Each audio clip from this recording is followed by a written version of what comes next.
성별 임금 격차는 우리 사회에서 여성이 차별받고 있음을 보여주는 대표적인 사례입니다. 여성이 남성들보다 더 낮은 수준의 임금을 받고 있다는 것은 부정할 수 없는 사실이죠. 그러나 일각에서는 이러한 성별 임금 격차의 근원이 여성에 대한 억압과 차별에 있다는 것을 부정하고 있습니다. 그들이 성별 임금 격차의 원인이 여성에 대한 사회적 억압에 있음을 부정하는 것을 정당하기 위해 내세운 논거에는 크게 4가지가 있습니다. 먼저, 남녀가 진출하는 분야에 차이가 있다는 것입니다. 대부분의 경우 이공계열 직종들은 인문계열 직종들보다 더 높은 수준의 임금을 받습니다. 남성이 이공계로, 여성이 인문계로 진출하는 경향이 있다는 것을 고려하면 임금 수준의 차이는 자유로운 선택의 결과로 보입니다. 여성들이 더 높은 임금 수준을 보장하는 이공계를 회피하고 인문계를 선택했기에 이공계를 선택한 남성들에 비해 더 낮은 수준의 임금을 받는 것은 당연하다는 거죠. 결국 남성의 상대적 고임금은 산업 간 임금 격차로 설명될 수 있다는 겁니다. 둘째로, 성별 임금 격차가 5, 60대의 문제이지 20, 30대의 문제가 아니라는 겁니다. 청년 남녀 간에는 성별 임금 격차가 없다시피 하고 기성세대에만 이러한 격차가 존재하는데 기성세대의 문제를 왜 청년 세대에게 적용해 이 사람들에게 피해를 주냐는 겁니다. 셋째로, 남녀 간의 근속연수에 차이가 있다는 것입니다. 근속연수가 늘어남에 따라 임금 수준이 경향적으로 상승하니까 성별 임금 격차는 자연스러운 것이죠. 더 오래 일할수록 더 나은 대우를 받는 건 당연하니까요. 신입보다 5년차 대리가 그것보다 회사에 20년간 몸을 담아온 부장이 더 많은 연봉을 받는 것처럼요. 마지막으로 남녀 간의 평균 노동시간의 차이가 있다는 것입니다. 야간, 당직근무, 교대근무 등 연장근무는 대부분의 경우 남성이 도맡아 하며 여성은 장기간 근무를 기피하는 경향이 있다는 것이죠. 그래서 일 덜하는 사람한테 돈도 덜 주는 것이 당연하다는 겁니다. 앞선 논거들을 관통하는 핵심 논리는 동일 직종 동일 직급을 가진 남녀 직원들을 비교할 경우 성별 임금 격차는 전혀 없다는 것입니다. 즉, 동일 노동 동일 임금의 대원칙은 지켜지고 있다는 것이죠. 그러한 조건 위에서 발생하는 불평등은 그렇다면 여성들 자신이 자초한 것이겠죠. 남성들과 동일한 출발선상에 놓여 있었음에도 불구하고 결과가 달라졌으니까요. DC 인사이더와 같은 남초 커뮤니티에서도 이러한 견해를 표출하는 사람들을 자주 볼 수 있는데요. 남녀 임금 격차 세계 1위, 깔끔하게 반박해드림, 다 JPG라는 커뮤글에서 한 유저는 다음과 같이 주장합니다. 남녀 임금 격차 OECD 최대, 헬조선 CEO들은 정신병자인가? 여자가 남자보다 임금이 싸다면 근육 안 써도 되는 사무직 남자 다 자르고 다 여자로 고용하면 얼마나 인건비를 줄일 수 있는데 왜 여자를 더 고용 안 하나? 뒤에서 자세히 설명하겠지만 안티페미들이 성별 임금 격차가 여성 억압으로부터 기인한 것이 아님을 주장하기 위해 내세운 논거는 도리어 그들 자신의 논리를 반박하는 내용이거나 완전한 거짓 선동입니다. 그들이 동일노동 동일임금의 원칙이 지켜지고 있다고 주장하는 것 또한 사실이 아니거니와요.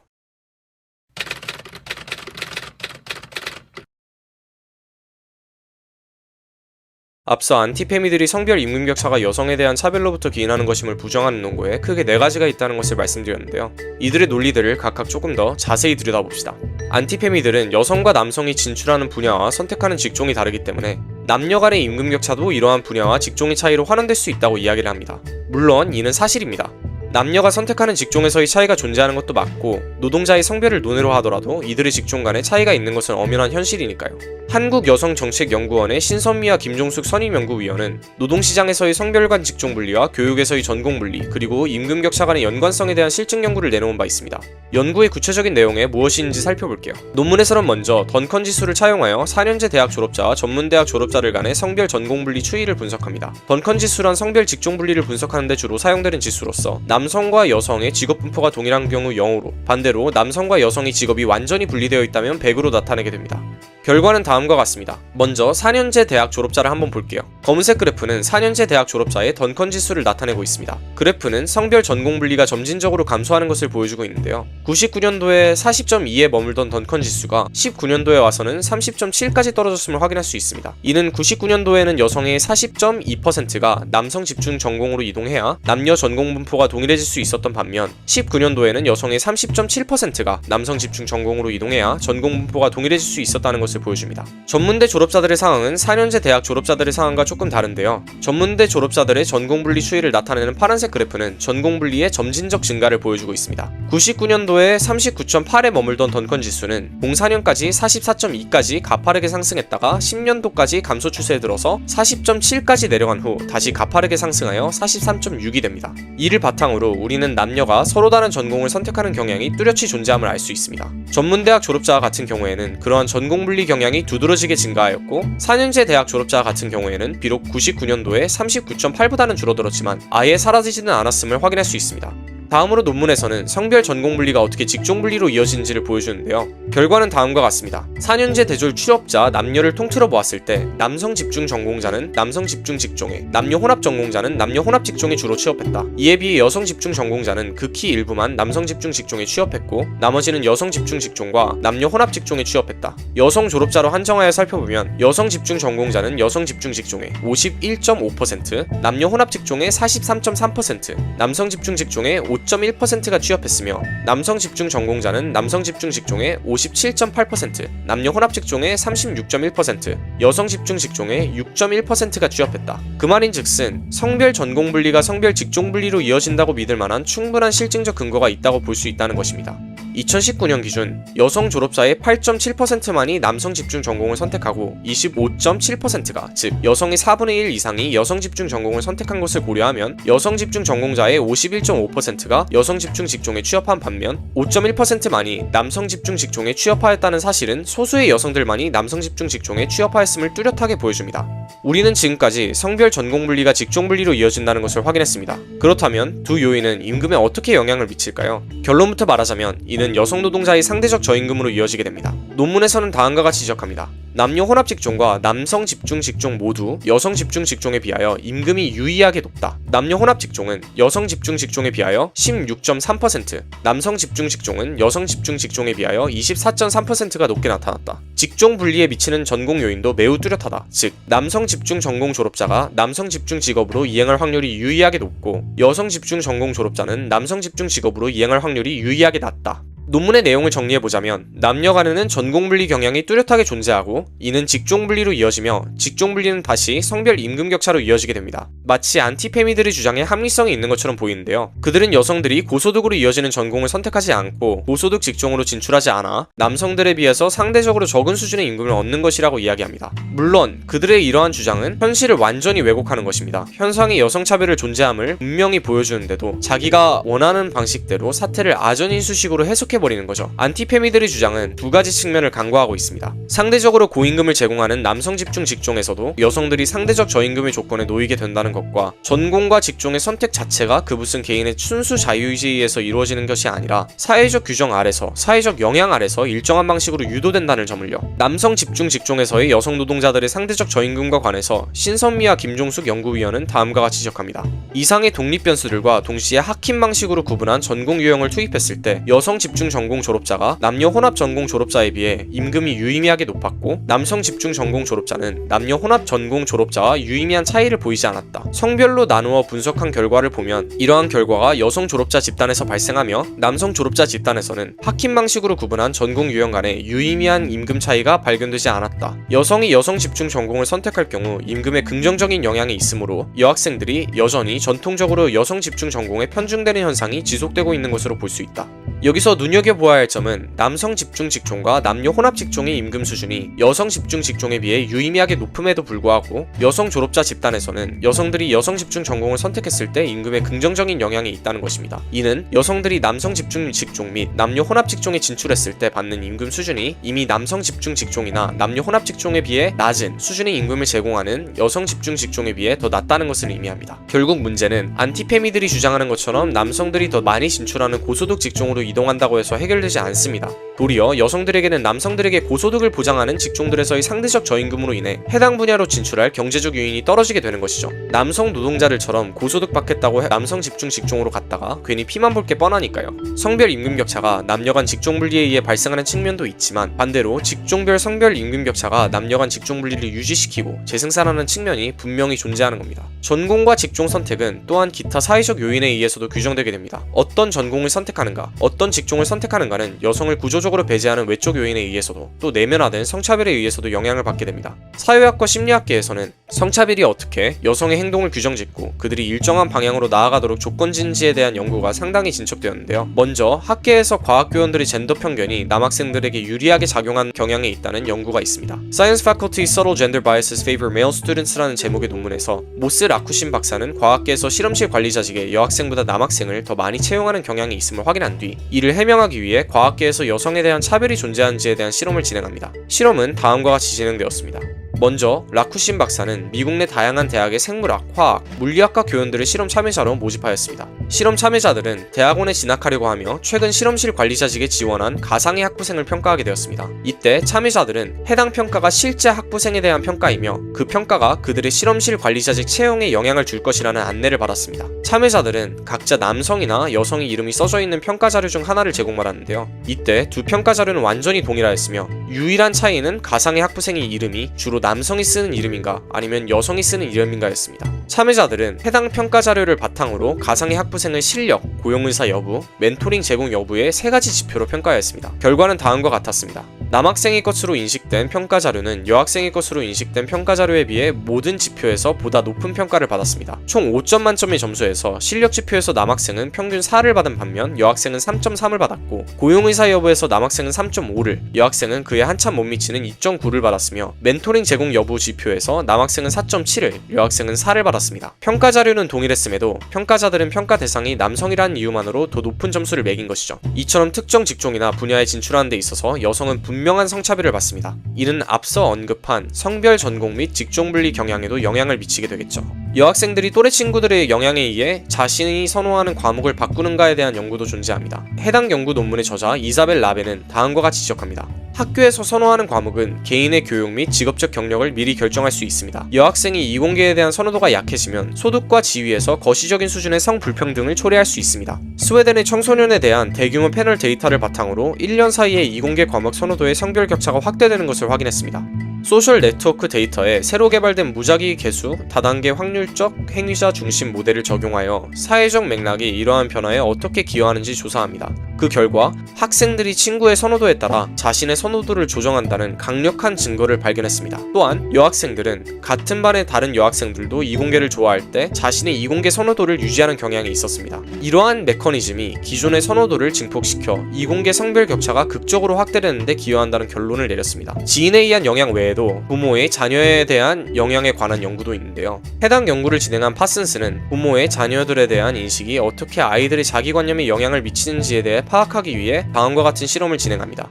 먼저 초등학교 5학년에서 고등학교 2학년까지의 학생들과 학부모들을 실험 참여자로 모집하였습니다. 학부모들에게는 자녀의 수학 실력을 평가하게끔 하였으며 학생들에게는 자기 자신의 수학 실력을 자체적으로 평가하게끔 하였습니다. 결과는 다음과 같았습니다. 남학생과 여학생의 실제 성적은 비슷하지만 어머니와 아버지 모두 자녀의 수학 적성에 대해 성별에 따라 다른 인식을 가지고 있었습니다. 이러한 차이는 자녀가 수학을 잘하기 위해 얼마나 노력해야 하는지에 대한 부모의 평가에서 가장 두드러졌습니다. 딸을 둔 부모는 아들을 둔 부모보다 자녀가 수학을 잘하기 위해 더 열심히 노력해야 한다고 생각했습니다. 아들의 부모는 딸의 부모보다 자신의 자녀에게 고급 수학이 더 중요하다고 생각했습니다. 부모의 자녀에 대한 기대와 인식은 자녀 자신이 자기 부모가 자신에 대해 어떻게 생각하는지, 그리고 자녀의 자기인식, 그리고 자신의 능력에 대한 인식과 연관되어 있었습니다. 또한 부모의 믿음은 자녀의 과거 수학 성적보다 자녀의 자기관념 및 기대와 더 직접적인 관련이 있었습니다. 즉, 자녀들은 자신의 이전 수학 성적이 어떠했는가 하는 것보다 부모들이 자기에 대하여 어떻게 생각하는지에 더 큰 영향을 받고 거기에 따라 자기가 수학을 얼마나 잘하는지를 평가하였다는 겁니다. 여기서 학부모들은 남학생들의 수학 실력을 여학생들의 그것에 비해 높게 평가하는 경향이 있었으며 이는 그들의 이후 진로 선택에 분명 영향을 미칠 것입니다. 보통 사람들은 자기가 잘한다고 생각하는 분야로 진출하게 되니까요. 이런 모든 요인들을 총체적으로 고려했을 때 저소득 업역 및 직종으로 진출하는 여성 자신이 성별 임금격차를 불러일으킨다는 안티페미들의 논리는 매우 취약하다는 것이 드러납니다. 모든 사회적 조건을 사상하고 오직 의지의 문제로 모든 것을 환원해야만 이들의 괴랄한 논리가 도출될 수 있는 거죠. 안티페미들은 성별 임금격차가 기성세대의 문제이지 2030 세대의 문제는 아니라는 주장을 펼치기도 하는데요. 한 DC 유저는 다음과 같이 주장합니다. 그럼에도 불구하고 1980년대 중견기업, 대기업에서 여성 취업자 수를 분석해보면 압도적으로 남성이 많았다. 더군다나 그 당시엔 여성이 결혼을 하거나 아이를 낳으면 회사에서 사직을 권고받는 시대였으니 더더욱 여성 승진 기회는 적을 수밖에 없다. 여자는 회사에서 그만두고 남자만 회사에 남으니까, 또 사회적으로 남자는 가정을 책임져야 한다는 가부장적 분위기도 있었으니까 현재 유리천장 비슷한 결과가 나타난 건데, 이걸 가지고 현재의 20대 30대 남성들을 비난한다. 그건 과거의 일이지 현재의 일은 아니다. 분명한 차별이지만 과거에 벌어진 일을 되돌릴 수는 없는 노릇. 앞으로 20년 후에 더 여성이 진출할 기회가 많아지리라는 건 자명한 사실이다. 해당 유저는 여기서 멈추지 않고 한 발 더 나아갑니다. 현재의 유리천장으로 2030 남성들을 비난하는 게 과연 옳고 공정한가? 당연히 틀렸다. 잘못된 거다. 그럼에도 불구하고 매겔련들은 당연시한다. 이게 모두 씹치들의 음모라는 거다. 과연 이 친구의 말 맞다나 유리천장과 성별 임금 격차는 기성세대만의 문제일까요? 2030 세대에는 그런 문제가 전혀 없으며 성별 임금 격차 문제가 청년 세대에 있다고 주장하는 것이 과연 소위 매겔련, 씹치들의 음모일까요? 그렇지 않습니다. 이는 기본적인 조사만 해도 알 수 있는 사실입니다. 경력 단절 이전 여성은 차별받지 않는가? 대졸 20대 청년층의 졸업 직후 성별 소득 격차 분석이라는 제목의 논문에서 김창환과 오병동 교수는 졸업 직후 대졸 20대 청년층의 성별 소득 격차가 존재한지에 대한 연구를 진행했는데요. 결과는 다음과 같습니다. 피겨 1에서 나타나듯 여성의 불이익은 21, 22세를 제외하고 통계적으로 유의하며 불이익 정도가 연령이 높아질수록 커지는 경향이 있다. 인적 자본을 통제한 후 23세에 대학을 졸업한 여성의 소득 불이익은 동일 연령 남성에 비해 평균 14.6%지만 29세가 되면 불이익은 21.8%로 커진다. 대학이 유형에 따라 나눠보면 4년제는 29세 때 동일 연령의 동일 인적 자본 남성 대비 여성의 소득 불이익이 22.1%이고 2년제는 26.7%에 이른다. 이러한 결과는 연령 효과가 성별과 관계없이 중립적으로 작용하는 것이 아니라 여성 차별의 한 기제로 작동한다는 것을 함의한다. 연구 결과는 4년제 대졸자 기준 동일 연령 남성이 여성들에 비해 소득 수준이 더 높다는 것을 보여줌과 더불어 또 다른 주목할 만한 현상도 보여주는데요. 바로 24세부터 29세까지 동일 연령 남성 대비 소득 불이익이 점진적으로 증대해 29세에는 21.8%에 도달한다는 것입니다. 이는 남성이 군복무로 인해 사회 진출이 늦어져 사회 진출을 일찍한 동일 연령 여성에 비해 뒤처진다는 일부 안티페미들의 주장이 사실이 아님을 드러내는데요. 김창환과 오병동 교수는 이에 대해 다음과 같이 지적합니다. 20대 후반 남성은 군복무라는 대학 졸업이 늦어지는 정당한 이유가 있지만 여성들은 그런 이유가 전혀 없기 때문에 고연령 여성 고용을 꺼릴 수 있다. 군복무라는 변수를 배제하고 입학연도 기준으로 보아도 여성의 소득 불이익은 전혀 감소하지 않습니다. 연구 저자들은 다음과 같이 지적합니다. 대학 입학 연구 코호트별로 분석한 결과가 피겨 2이다. 인적 자본과 조사 연도, 졸업 연도를 모두 통제하였기에 남성과 여성의 졸업 시기가 다른 요인까지 통제된 것이다. 피겨 2에서 보다시피 같은 학교 같은 전공 동기생이라 할지라도 여성의 소득은 남성보다 마이너스 0.10에서 마이너스 0.21로 그 포인트, 즉 9.5에서 18.9% 정도 낮다. 피겨 2에서 한 가지 더 확인되는 점은 최근 입학 코호트 여성 불이익이 그 전 코호트보다 작지 않다는 것이다. 지난 10여 년간 대졸자의 여성 불이익이 감소하는 경향이 보이지 않는다. 이처럼 2030 세대에도 성별 소득 격차가 분명하게 존재합니다. 성별 임금 격차와 유리천장이 안티페미들이 주장하는 것처럼 기성세대만의 문제가 아니라 현재 진행형의 문제라는 것이죠. 대부분의 직장에서는 근속 연수가 길어질수록 임금이 올라갑니다. 경력이 생기고 도맡아 할 수 있는 직무가 늘어남에 따라 임금 수준이 경향적으로 늘어나게 되는 거죠. 여성들은 남성들에 비해서 평균 근속 연수가 짧습니다. 안티페미들은 이를 근거로 여성들이 일을 오랫동안 안 하고 자주 쉬니까 임금 격차가 발생하는 것이라고 주장하고 있죠. 여성가족부에서 진행한 2021년 성별 임금 격차 조사에 따르면 전체 상장법인의 남성 평균 근속 연수는 12년, 여성 평균 근속 연수는 8.3년으로 성별 근속 연수 격차는 31.2%로 조사되었습니다. 이와 더불어 안티페미들은 성별 임금 격차가 남녀 간의 평균 노동 시간에서의 차이로부터 기인하는 것이며, 이는 여성들이 장기간 근무를 기피하는 경향이 있고 남성들보다 일을 안 하고 싶어하는 경향이 있기 때문에 그러한 것이라고 주장합니다. 이들 말대로 남녀 간의 평균 노동 시간에는 엄연한 차이가 존재하고 또 연장 근무는 연장 수당 등으로 이어지기에 성별 임금 격차를 심화시키는 요인으로 작용합니다. 2023년 고용노동부 노동시장 조사과에서 실시한 고용형태별 근로실태 조사의 결과에 따르면 성별 월평균 총 실근로시간은 남성 164.4시간, 여성 148.2시간이었으며 정규직 기준으로는 남성 174.5시간, 여성 170.4시간이었으며 비정규직 기준으로는 남성 120.5시간, 여성 101.8시간이었습니다. 남성 대비 여성의 총 실근로시간은 정규직 기준 96.2%, 비정규직 기준 84.5%, 전체 기준 90.1%로 남녀 간의 노동시간의 차이가 무시할 수 있는 수준은 아님을 보여주고 있어요. 그러나 이들은 사태의 본질을 완전히 왜곡하고 있습니다. 다른 논거들을 제시할 때와 마찬가지로 안티페미들은 근속연수에서의 차이와 남녀 간 노동시간에서의 격차라는 현상을 두고 그 원인이 무엇인지에 대해 진지하게 고민해보지 않고 여성이 열심히 일을 하지 않아서라는 독단론을 펼치죠. 이러한 독단론의 근저에는 여성 혐오, 여성 천시가 깔려있는 것이겠고요. 먼저 평균 근속연수의 차이는 당연히 출산 및 육아 등에 의한 경력 단절에 의한 것입니다. 2023년 여성경제활동 백서에 따르면 35세에서 39세 사이의 성별 고용률 격차는 30% 이상입니다. 2022년 기준 여성 고용률은 20대 중후반 때 73.9%에 달하다가 30대에 들어서면서 68.5%에서 60.5%까지 떨어지는 것을 볼 수 있습니다. 남성의 고용률은 20대 후반 69.1%로 여성 고용률을 약간 하회하다 30대에 들어서면서 87%로 급증한 후 30대 중후반 때 91.2%로 피크를 찍는 것을 확인할 수 있죠. 양자 간의 고용률 격차는 다음과 같습니다. 2022년을 기준으로 20대 중후반엔 남녀 고용률 격차가 마이너스 4.8%로 여성 고용률이 남성 고용률에 비해 4.8% 높은 것을 확인할 수 있습니다. 그러나 30대에 들어서면 이러한 경향은 곧바로 역전되어 남성의 고용률은 여성의 고용률에 비해 30대 초반엔 18.5%, 30대 후반엔 30.7% 더 높은 것을 확인할 수 있죠. 평균적으로 결혼하는 나이인 30대에서 40대 사이에 여성 고용률이 급감하는 것은 여성이 가사노동 및 출산, 육아 등의 이유로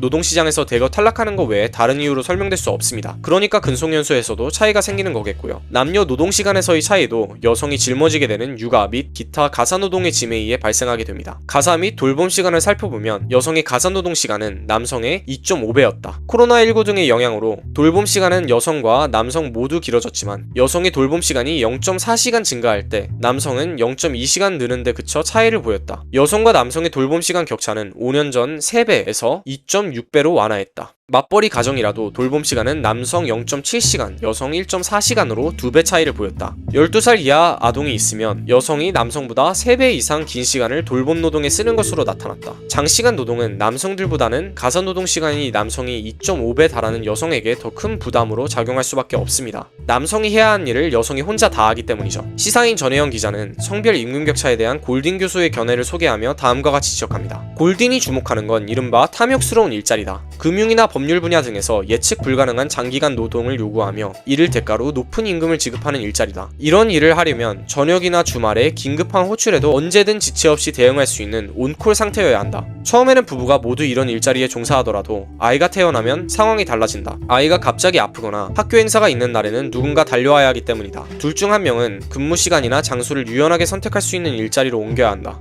둘 다 옮길 순 없을까? 그렇게 하기엔 금전적 손실이 너무 크다. 탐욕스러운 일자리일수록 돈을 아주 많이 주기 때문에 시간당으로 계산해도 보수가 높아진다. 즉, 주 60시간 일하는 탐욕스러운 일자리는 시간 선택이 유연한 주 40시간짜리 일자리보다 임금이 시간에 비례해서 1.5배 많은 게 아니라 그 이상으로 더 많다. 이런 상황에서 부부가 둘 다 유연한 일자리로 옮기면 상당한 추가 소득을 포기해야 한다. 결국 둘 중 한 명만 시간 선택이 유연한 일자리로 옮겨 집안일의 온콜 상태가 되기로 하는데 대개 여성이 그 역할을 맡는다. 하지만 보다 고단수인 안티페미들은 제가 지금까지 이야기한 내용들의 타당성을 시인할 겁니다. 그러나 그들은 이렇게 이야기하겠죠. 여성이 가정일을, 남성이 바깥일을 하는 것은 자연스러우며 생물학적 본성에 의한 것이라고요. So, as societies become more egalitarian, so their equality of opportunity legislation is more widespread and arguably more effective. And so that would be in countries like Australia, but more particularly in countries like the Scandinavian countries, because they've taken it farther than anywhere else. Fewer women go into the STEM fields. Fewer, not more. And so if you rank order countries by how free women are, there's a negative relationship with how probable it is that they'll go into science, technology, engineering, and mathematics fields. Now, and the evidence for that is very, very strong, by the way. This isn't just a few casual studies. 조던 피터슨은 서구권에서 합리적 보수의 대표주자로 비합리주의적인 PC와 페미니즘 사상을 과학적으로 비판하는 사람으로 한국에서도 잘 알려져 있습니다. 피터슨은 남녀 간의 기회의 평등이 더 잘 보장된 사회일수록 성별 간 차이가 더 크다고 주장합니다. 그는 이에 대한 예시로 남녀 간의 전공 분리를 들죠. 북유럽 나라들과 같이 성평들이 더 잘 실현된 나라들일수록 여성이 이공계와 관련된 분야를 더욱 드물게 선택한다고요. 피터슨의 이러한 주장은 남녀 간의 격차가 사회적 억압에 의한 것이 아니라 그들 간의 본성의 차이에 따른 지극히 당연한 결과라는 것입니다. 그래서 여성 억압이 덜 있는 나라들일수록 더 차이가 커진다고 이야기를 하는 거죠. 이는 일종의 생물학적 결정론으로 볼 수 있습니다. 앞서 피터슨이 언급한 연구의 대표적 사례는 The Gender Equality Paradox in Science, Technology, Engineering and Mathematics Education 이라는 제목의 논문입니다. 논문에서는 앞서 피터슨이 언급한 대로 한편에서는 세계 젠더 격차 지수 그리고 여성이 이공계로 진출하는 비율을 비교하여 양자 간의 음의 상관관계가 존재하는 것을 보여줍니다. 그리고 피터슨은 그러한 음의 상관관계로부터 생물학적 결정론을 도출해내죠. 해당 연구는 여러 방법론적 오류를 내포하고 있습니다. 먼저 표본의 크기가 너무 작습니다. 표본이 고작 50개의 국가에 불과하니까요. 둘째로 상관계수 자체가 낮아 이를 피터슨류의 주장을 뒷받침하는 데 쓸 수 없는 거죠. 마지막으로 이런 류의 양적 연구의 고질적인 문제이지만 상관관계가 인과관계를 입증하는 것은 아닙니다. 더불어 젠더 격차 지수와 여성이 이공계 진출 비율을 비교하는 것 자체가 내함하고 있는 문제가 있습니다. 젠더 격차 지수는 총 4가지 지표를 기준으로 산출되는데 이들 지표는 경제적 참여와 기회, 교육 제공, 건강과 생존, 정치적 참여입니다. 이들 중 여성의 이공계 진출과 직접적으로 관련 있는 지표는 단 하나도 없습니다. 만일 제대로 된 연구였다면 이러한 지표들의 종합지수와 여성 이공계의 진출 비율을 비교할 것이 아니라 이공인의 성차별과 성고정관념 등을 정량화한 지수 등과 비교했겠죠. 무엇보다도 남성과 여성 간의 사회적 지위와 역할에서의 차이를 생물학적 차이로 환원시키려는 것 자체가 난센스입니다. 이러한 주장을 하는 사람들은 사회과학에 대한 자신의 무지만 드러내고 있는 셈이죠. 피터슨처럼요. 이러한 생물학적 결정론에 대해 소련 철학자 일리안코프는 다음과 같이 지적합니다. 특정 사회현상에 대한 자연주의적 설명은 방어적일 뿐만 아니라 그 특성과 결과에 있어 파괴적일 수 있다. 예를 들어 1789년 프랑스 부르주아지는 소위 인간성이라는 명목으로 봉건적 신분질서를 자연에 반하는 부자연스러운 인간 생활의 조직화라고 선언하면서 혁명을 일으켰다. 반대로 사유재산권과 사적 소유의 자유는 자연적이라고 선언되었다. 따라서 자연주의적인 환상은 보수적이고 반동적인 개념이나 객관적으로 진보적이거나 심지어 혁명적인 개념을 보지 못하게 할 수 있다. 그럼에도 불구하고 두 경우 모두의 환상은 심지어 매우 진보적인 사람들도 쉽게 받아들일 수 있는 환상으로 남아있다. 모든 것을 생물학적인 혹은 자연적인 요인으로 환원시키려 하는 경향은 프랑스 부르주아지가 사유재산권과 사적 소유의 자유를 자연적인 것으로 포장해 절대화하려 들었던 것과 같이 사회적인 관계에 의해 주조된 무언가를 고정불변하고 영속적인 것으로 보이게 하려는 의도가 그 저변에 깔려 있습니다.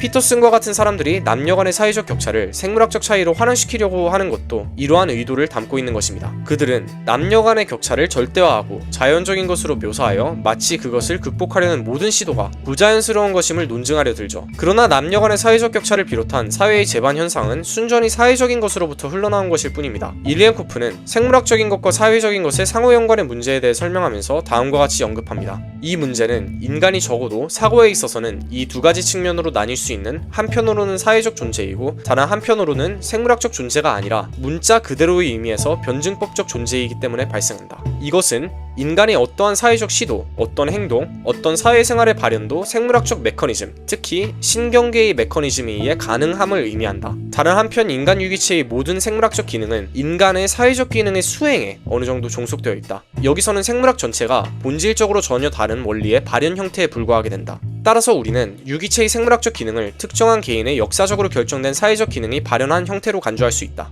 인간은 사회적 존재이며 그러한 사회적 존재가 수행하는 기능은 당연히 생물학적인 기능으로 발현될 수밖에 없습니다. 예컨대 춤을 추거나 노래를 부르는 등의 사회문화적인 현상은 성대나 신체의 각 부분의 운동 등의 생물학적인 기능의 매개에 의해 발현되는 것이죠. 이를 고려한다면 유기체의 생물학적 기능을 특정한 개인의 역사적으로 결정된 사회적 기능이 발현된 형태로 간주할 수 있다는 일리엔코프의 주장은 전적으로 타당합니다. 사회 역사적 운동은 생물학적 유기체이기도 한 개별적 사람을 자신의 운동의 계기로 삼으며 자기 자신을 부단히 전개해 나가게 되는 것이죠. 모든 사회 역사적 현상은 생물학적인 것이 아니라 그러한 생물학적 요인을 자신의 계기로 삼으며 자기 운동을 전개하는 사회적인 것으로부터 설명해야 하는 것입니다. 성별 임금격차를 포함해서요. 성별 임금격차는 여성에 대한 남성의 사회적 억압의 개별적 양태입니다. 성별 임금격차의 근원은 바로 여성 억압일 텐데 여기서 여성 억압의 기원은 무엇인지 그리고 그러한 억압이 어떻게 현대 자본주의 사회에서 성별 임금격차라는 구체적인 양태로 나타나는지 알아봅시다.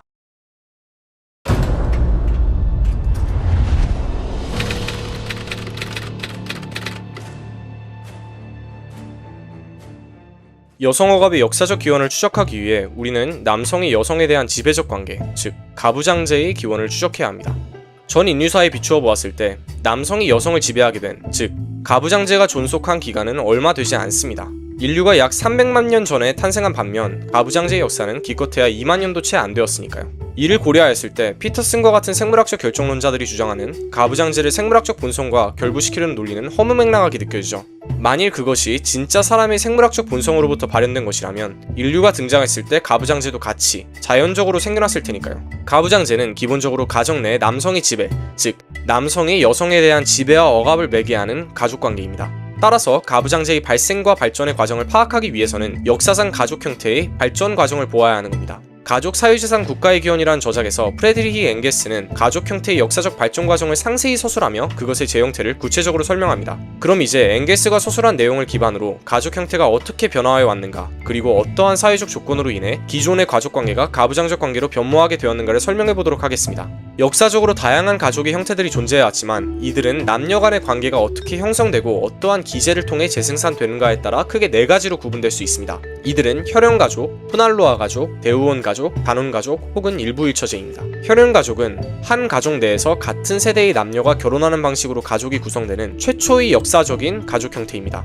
세대 밖의 성관계는 가족 내 문화적 풍습과 관념에 의해 금기시되며 같은 세대의 가족 구성원들은 직접적으로 남매이든 아니면 먼 사촌지간이든 간에 서로 남매인 것으로 간주되며 또한 그들은 서로가 남매이기에 동시에 서로가 부부인 것입니다. 간단히 말해 한 대가족 내의 같은 세대가 모두 부부관계를 형성하게 되는 것입니다. 혈연가족이 세대 간 성관계를 배제한다면 푸날로아 가족은 남매 간의 성관계를 배제합니다. 그렇다면 푸날로아 가족은 어떻게 구성되어 있을까요? 남매 간의 근친혼이 금지되기에 푸날로아 가족은 모계를 중심으로 한 2개의 원시 공산주의 가정 간에 유대의에 형성되게 됩니다. 가족 내에서의 결혼, 즉 근친혼이 금지되었기 때문에 결혼 적성기의 남녀는 자신의 배우자를 다른 가족에서부터 찾아야 하는 거죠. 한 푸날로아 가족 내에서 남성들은 결혼 적령기가 되면 다른 푸날로아 가족으로 보내져 그 가족의 자매들과 결혼하게 되는 겁니다. 즉, 한 가족의 형제들이 다른 가족의 자매들과 부부관계에 들어서게 되는 거죠. 일종의 부족 간의 결혼이 이루어지게 되는 것입니다. 푸날로아 가족의 발생에 대한 전통적인 견해는 그것이 자연 선택의 법칙에 의해 발생하였다는 것입니다. 근친상간이 금지된 가족 형태를 지닌 부족은 그렇지 않은 부족에 비해 보다 유전적으로 우월한 구성원들을 지닐 수밖에 없고 따라서 상대적으로 더 빨리 확장하고 타 부족과의 경쟁에서 이기게 된다는 것이죠. 이에 대해 엥게스는 다음과 같이 지적합니다. 이러한 발전으로 근친 교배가 제한되었던 부족이 형제 자매 간의 결혼이 규칙과 법으로 남아있던 부족보다 더 빠르고 더 완전하게 발전할 수밖에 없다는 것은 의심의 여지가 없다. 많은 실증적 연구에서도 부모가 혈연적 관계를 맺고 있는 경우에 자녀의 지적장애의 비율이 증가하게 된다는 사실을 확인해주고 있습니다.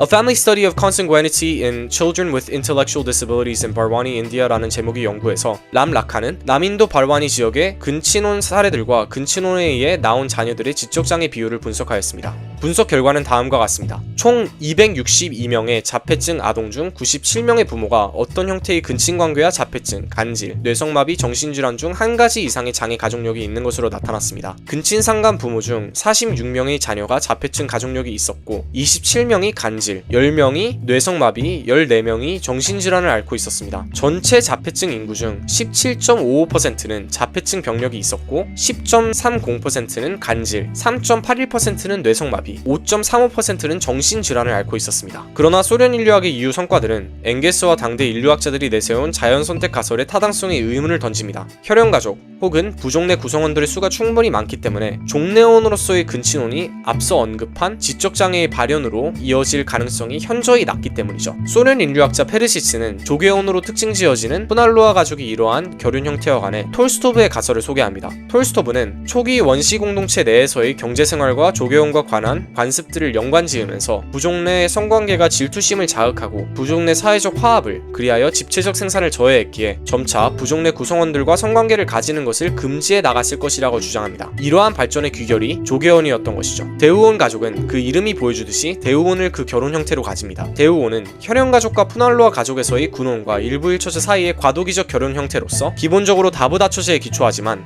여기서 남편은 자신의 여러 아내들 중 주된 아내를, 반대로 아내는 자신의 여러 남편들 중 주된 남편을 가지게 됩니다. 대우온 관계에 있는 부부는 2명이 함께 살게 됩니다. 이러한 부부 관계는 이전에는 없었던 일종의 배타성을 띠게 되며 남편에게는 다른 여성들과의 성관계가 어느 정도 용인되지만 아내에게는 그가 남편과 같이 지낼 동안에는 다른 남성들과의 성관계가 전적으로 금지되게 되며 그러한 규율이 어겨졌을 때에는 심각하게 처벌받게 됩니다. 다만 이때 대우온 관계는 언제든지 쌍방 중 그 누구의 자유의사에 의해서도 해체될 수 있으며 해체된 후에 형식적인 군혼관계에 있는 다른 이성과 새로운 대우혼 관계를 결성할 수 있게 되는 것이죠. 대우혼이 어떻게 발생하게 되었는가에 대해서는 의견이 분분합니다. 가족 사유재산 국가의 기원에서의 엥게스와 다른 인류학자들의 전통적인 견해는 그것이 자연 선택에 의해 발생하였다는 것입니다. 유전적 다양성을 더욱 잘 보장하는 것이 부족의 생존에 유리했기에 사회적 관습이 점차 성관계를 맺는 사람들을 유전적으로 유사할 수 있는 사람을, 즉 친척일 수 있는 사람을 배제하는 방향으로 나아가 결국 대우혼만을 허용한 것으로 나아갔다는 것이죠. 다만 군혼관계 속에 있는 있는 구성원들의 수가 많고 그들이 친족관계 속에 있을 가능성이 낮을 것이라는 것을 생각하면 기존의 전통적인 견해는 타당하지 않을 것으로 보여집니다. 세메노브는 잉여 생산물이 발생함에 따라 그것에 대한 소비가 전체 부족 공동체가 아닌 대우온 가족이 되었을 것이라고 주장하는 한편, 톨스토프는 도개원의 발생에 대한 자신의 가설로부터 연역해 대우온이 군원 내 남성들 간에 그리고 여성들 간의 질투심을 유발하여 공동체 내 문제를 발생시켰을 것이라고 주장합니다. 원인이 어찌되었든 대우온은 기본적으로 남녀 간의 평등의 기초에 있었습니다. 비록 그 후기에는 불평등이 발생하기 시작했을지라도요. 일부의 처제가 발생하고 나서야 비로소 여성은 남성에게 완전히 예속되어 가사노예의 지위로 굴러 떨어지게 되었습니다. 앞선 가족 형태 내에서는 여성억압이 존재하지 않았으며 되려 여성이 가족 내 그리고 더 나아가 그 연장선상에 있는 부족 내에서 지배적 지위를 점했습니다. 군혼과 무차별적 성관계가 배제되지 않는 조건 속에서 가족관계는 특히 푸날로아 가족과 혈연 가족에서 모계를 중심으로 형성되었죠. 군혼의 조건 아래서는 부친이 누구인지는 알 수 없어도 모친이 누구인지는 알 수 있는 것이니까요. 이러한 모계 중심성은 대우혼이 발생하면서 약화되었으나 아직도 부족 사회 내에서 강하게 남아 있었습니다. 일부의 처제가 발생하고 나서야 비로소 모계 사회는 붕괴하고 부계 사회 혹은 가부장제가 들어서게 되었죠. 원시공산제 아래서는 부족 내에서의 성별 간 자연적 분업은 여성으로 하여금 집안일을 즉 가사노동을 전담하게 하였으며 남성으로 하여금 바깥일을 즉 식량과 그것을 생산하기 위한 노동수단을 공수해오는 일을 전담하게 하였습니다. 물론 이러한 자연적 분업은 절대적인 것은 아니었습니다. 여성도 사냥을 하였으며 남성도 가사노동의 일부를 전담하였으니까요. 당대 부족 사회에서 가족 공동체는 사회 전체였기에 가사노동은 곧 사회의 경영과 통치를 의미하는 것이었습니다. 생산수단은 부족 전체에 의해 소유되었으며 여성은 이러한 원시공산제적 소유관계 위에서 사회를 다스리고 생산과 분배를 조직 지휘하는 역할을 도맡았습니다. 그러나 노동수단이 발전함에 따라 부족 구성원의 개별적 노동의 노동 생산성이 높아지게 되자 생산력의 발전 수준은 이제 원시공산제적 생산관계에 비중화하게 되었습니다.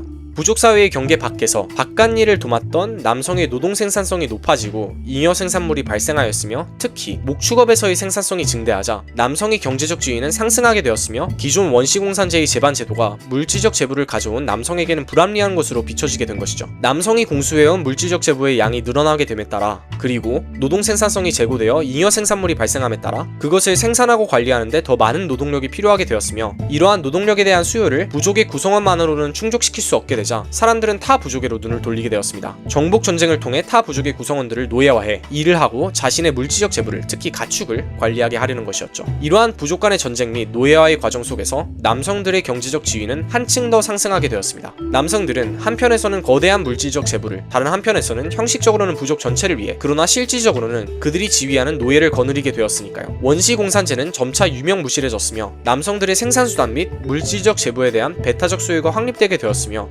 자식들은 모계에 의존하기보다 자신의 경제적 지위를 확고하게 보장해주는 부계에 매달리게 되었습니다. 가부장제가 등장하게 된 것입니다. 그리고 가부장제 하에서 여성은 자신의 성적 자기결정권을 박탈당하고 남성의 소유물로 전락하게 되었죠. 엥겔스는 이를 한마디로 정리합니다. 역사에 나타난 최초의 계급 대립은 일부일처제에서 남성과 여성 간의 적대감의 발달과 동시에 발생하며 최초의 계급 대립은 남성에 의한 여성의 억압과 동시에 발생한다. 물론 남성의 경제적 지위의 향상이 곧바로 원시공산제의 해체 및 사유재산제의 확립으로 이어지지는 않았습니다. 원시공산제의 해체는 보다 복잡한 과정을 수반하며 구체적이고 상세한 설명을 필요로 합니다. 예컨대 부족 내 민주주의가 어떻게 붕괴하고 가진 자의 빈자에 대한 억압으로 이행하였는가, 부족 내 구성원들은 왜 가진 자들에게 자신들의 요구와 이익을 더 이상 강제하지 못하게 되었는가 등의 설명이 이루어져야 하는 것이죠. 이번 영상에서는 가부장제의 출현을 이 정도로 설명한 데서 그치겠습니다. 더 궁금하신 분들은 가족, 사유재산, 국가의견을 직접 읽어보시면 좋을 것 같아요. 결론적으로 가부장제 아래에서 여성은 남성에게 예속되게 되었으며 그의 독점적 배타적 소유가 되었습니다. 그리고 그러한 가족 형태 아래서 여성이 본래 도맡던 사회 전체의 경영 기능이었던 가사노동은 사적 영역에서의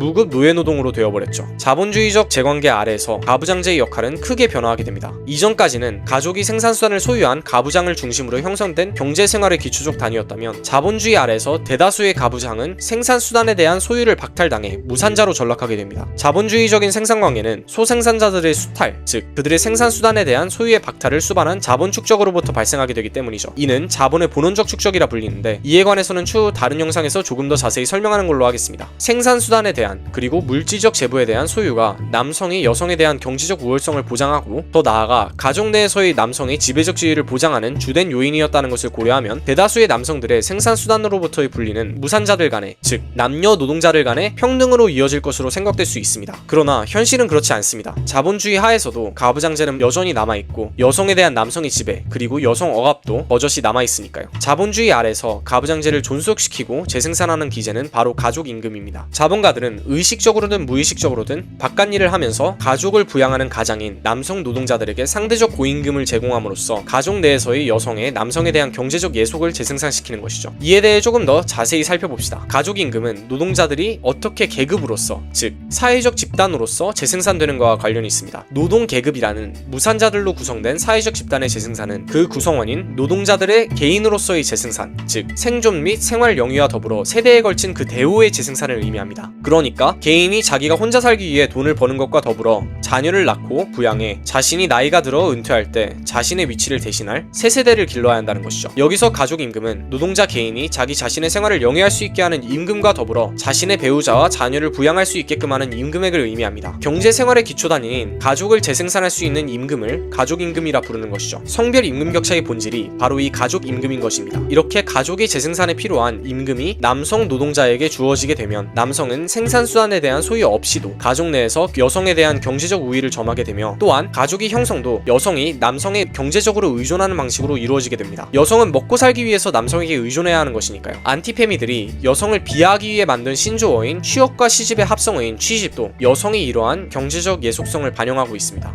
취업시장에서 불리하고 남성보다 평균적으로 돈을 덜 벌 수밖에 없는 구조가 존재하기 때문에 경제적으로 우위에 서 있는 남성에 의존하게 되는 것입니다.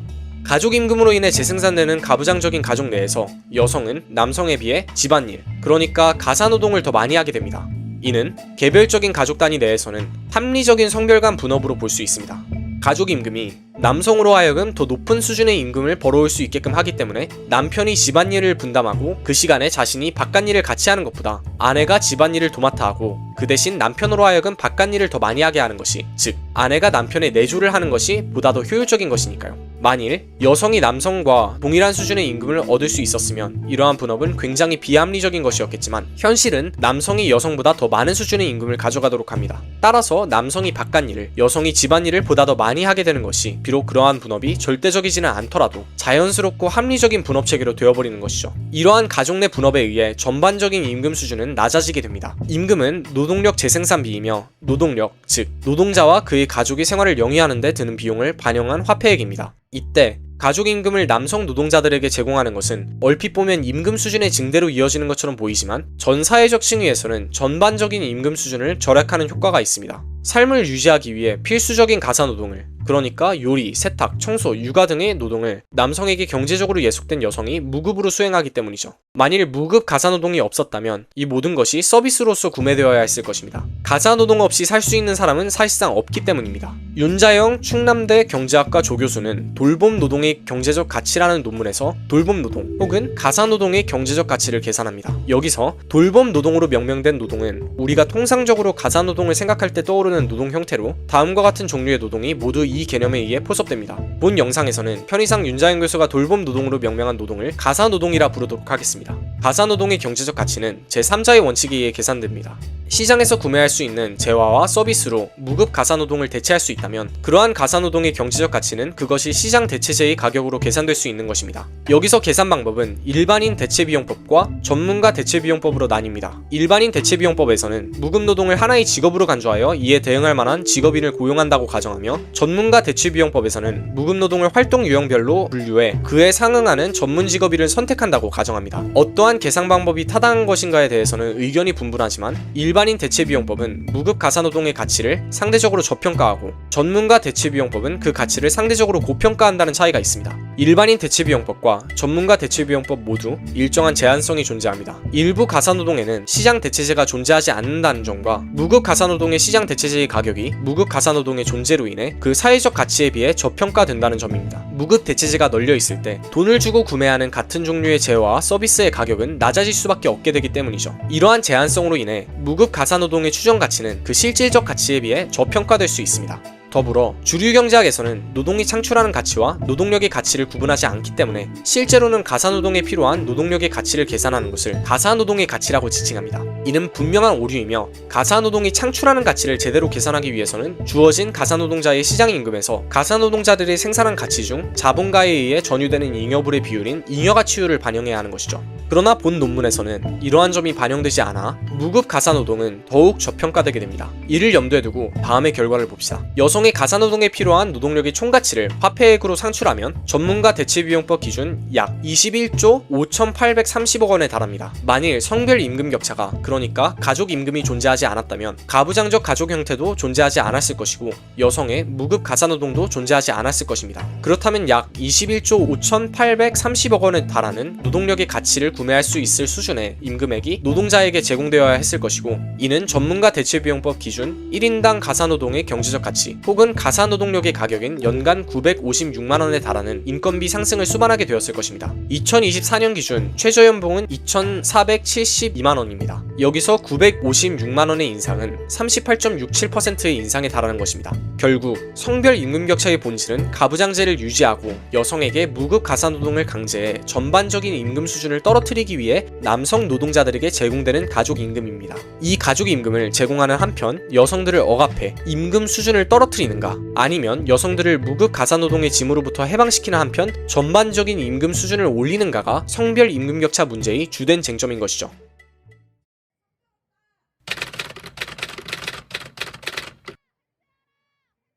가족임금에 의해 재생산되는 가부장제는 남성에게도 여성에게도 좋을 게 없습니다. 얼핏 보면 남성이 여성보다 임금을 더 많이 받아 남성에게 더 좋을 것 같지만 이는 단지 상대적인 의미에서 그런 것이고, 절대적으로 보게 되면 가족임금에 의해 여성의 경제적 예속이 재생산됨에 따라 전반적인 임금 수준이 떨어져 자본가는 더 많이, 노동자는 더 조금 가져가는 착취관계가 강화되게 됩니다. 결국 성별 임금 격차 문제의 본질은 남성과 여성 간의 제로섬 게임이 아니라 오히려 자본가와 노동자 간의 싸움이라는 겁니다. 그러한 관점에서 볼 때 여성 문제의 해결을 반대하는 안티페미들은 우리 사회를 좌우하고 있는 지배계급에게 놀아나는 것밖에 안 된다는 거죠. 그렇다면 어떠한 정책과 제도가 가부장제의 경제적 기초인 가족임금 혹은 성별 임금 격차의 철폐, 그리하여 가부장제 자체의 철폐에 기여할 수 있을까요? 이에 대해 탐구하기 위해서는 크게 두 가지 사례를 살펴볼 수 있을 것입니다. 첫째는 여성에 대한 사회보장 제도가 크게 강화된 소위 3인주의 나라들, 즉 북유럽 나라들의 사례이며, 둘째는 자본주의적 제관계 자체가 철폐된 현실 사회주의 나라들의 사례입니다. 사회민주주의 정당이 오랫동안 집권을 해온 북유럽 나라들은 다른 나라들과 비교하였을 때 상당히 진보적인 여성 정책과 제도를 가지고 있습니다. 북유럽 나라들의 여성 정책은 주로 기혼 여성의 경력 단절로 인한 노동시장에서의 탈락과 임금 격차 문제를 완화하는 것을 목적으로 합니다. 주된 정책들로는 남녀 모두에게 출산 및 육아휴가 보장, 공공돌봄 확대, 가족신화적 공공근로 확대 등이 있습니다. 이러한 정책들은 북유럽 외 다른 나라들에서도 존재하는 정책들이지만 그 규모와 수준에서 큰 차이가 존재합니다.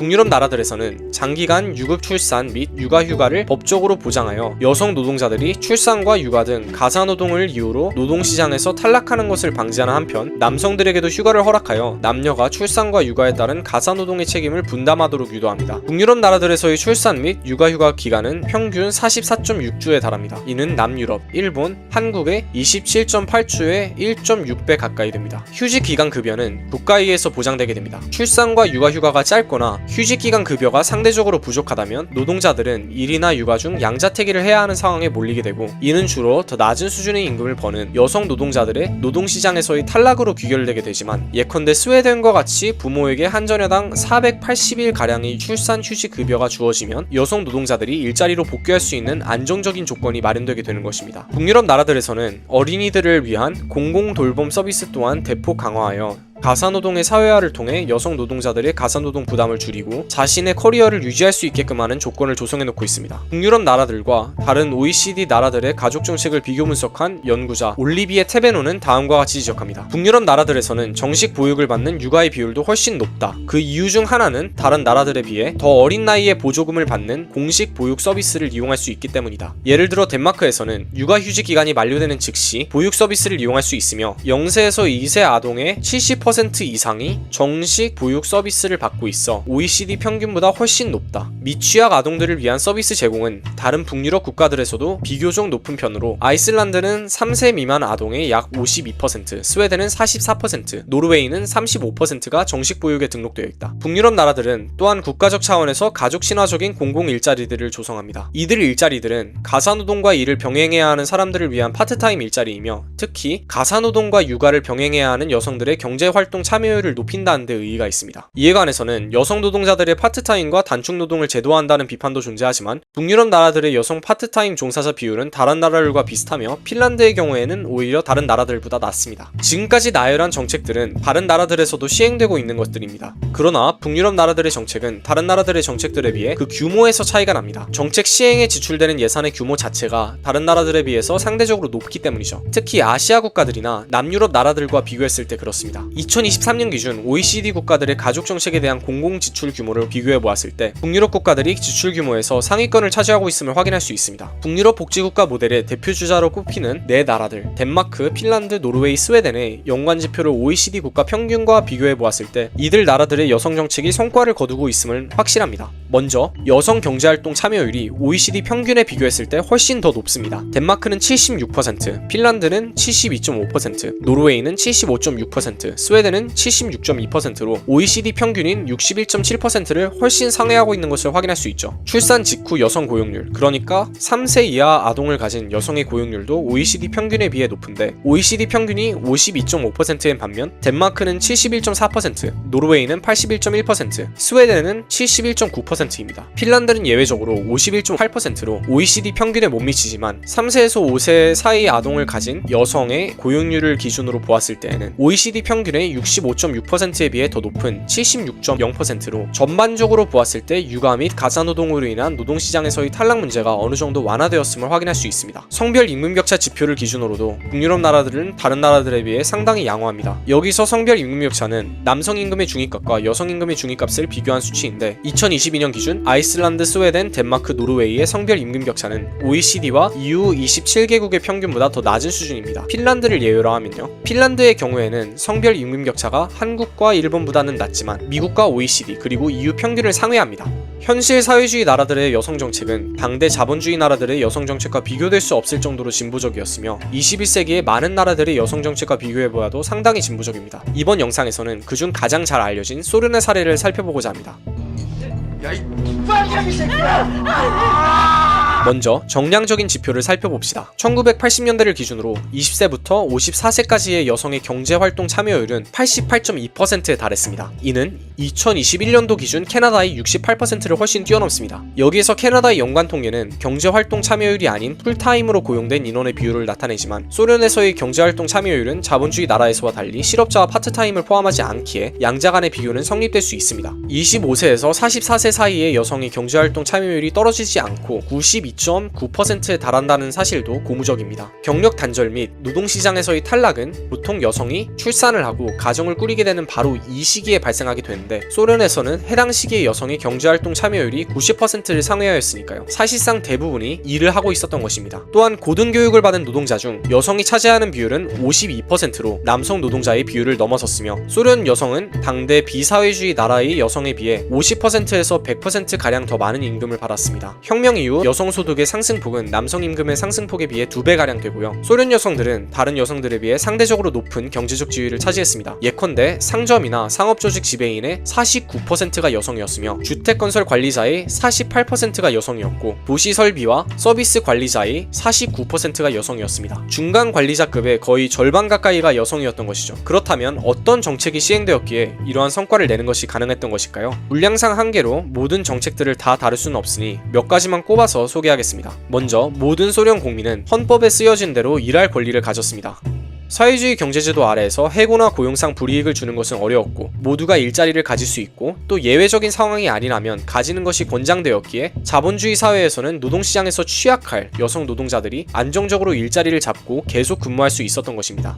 둘째로 북유럽 나라들의 경우와 마찬가지로 공공 돌봄 서비스를 대폭 강화했습니다. 물론 시기는 소련이 훨씬 앞서 있었지만요. 사람들이 교육을 받고 일을 하는 도중에도 아이를 가질 수 있도록 한 것이죠. 뉴욕타임스에서도 이에 대해 다음과 같이 언급합니다. 보조금을 많이 받는 소련의 타가 시스템에서 이덴코 부인은 한 달에 10.5루블, 13.86달러라는 적은 금액으로 주 6일 동안 아이를 돌보는 대가로 월급의 10분의 1 정도만 지급합니다. 그녀는 오전 8시에 아이를 데려다주고 오후 7시에 데려다주며 매일 3끼의 식사와 간식을 제공합니다. 육아는 이덴코 부인에게 큰 매력이 없었습니다. 아들이 태어난 지 3개월 만에 직장에 복귀했습니다. 라고 그녀는 말합니다. 법적으로 1년을 기다려도 직장을 계속 다닐 수 있었지만 아이를 키우는 것이 힘들었고 집에서 나가고 싶었습니다. 시어머니가 우리와 함께 살면서 아이를 돌봐주셨어요. 일부 미국 여성들이 집에 머물며 아이를 키우고 싶어 한다는 사실 자체가 이 30세의 여성을 놀라게 했습니다. 그녀에게는 일만이 유일한 만족스러운 출구였습니다. 영어를 사용하는 외국인 관광객들과 자주 접촉했지만 그녀는 일하지 않는 미국 여성들이 하는 다양한 자원봉사 및 커뮤니티 활동에 대해 전혀 알지 못했습니다. 미국 여성들은 집 밖으로 나가고 싶어 하지 않나요? 그녀는 최근 이 우크라이나 도시를 방문한 한 방문객에게 물었습니다. 일하고 싶지 않나요? 돈을 벌고 독립하고 싶지 않나요? 라고 물었습니다. 이와 더불어 여성이 대학을 진학하고 전문적 지식을 배울 수 있는 교육을 제공받는 것이 국가적 차원에서 장려되었습니다. 이처럼 소련이 진보적인 여성 정책을 시행할 수 있었던 것은 경제구조가 자본운동에 의해 좌우되지 않고 민중의 생활 향상을 위해 계획적으로 통제되었기에 가능했던 것이었습니다. 여성 노동자들이 출산 및 육아로 인해 경제활동에서 탈락하는 것을 방지하는 것도, 가사노동의 사회화를 위해 사회적 자원을 투하하는 것도 모두 국가가 자본 축적을 위한 사회정치적 환경 조성이 아닌 생활 향상이라는 목표를 가졌기 때문에 가능했던 것이죠. 한국 사회에서는 아직도 성평등을 노골적으로 반대하는 사람이 차고 넘칩니다. 심지어 이준석과 같은 정치인은 합리성의 미명 아래 여성가족부 폐지와 여성할당제 폐지 등 안 그래도 미비하던 여성 정책이 더 큰 후퇴를 요구하고 있죠. 여성억압이 객관적으로 실제한다는 기본적인 사실마저 부정당하고 안티페미니즘이 극성을 부리고 있는 오늘, 가부장적 사회구조와 그것을 옹호하는 세력들과 투쟁하는 것은 그 어느 때보다도 중요해지고 있습니다. 가부장제 너머의 사회는 저절로 주어지지 않습니다. 역사가 보여주듯이 성평등을 쟁취하기 위해 우리는 그것을 가로막는 사회적 장애물들 그리고 시대착오적인 세력들과 맞서 싸워야 합니다.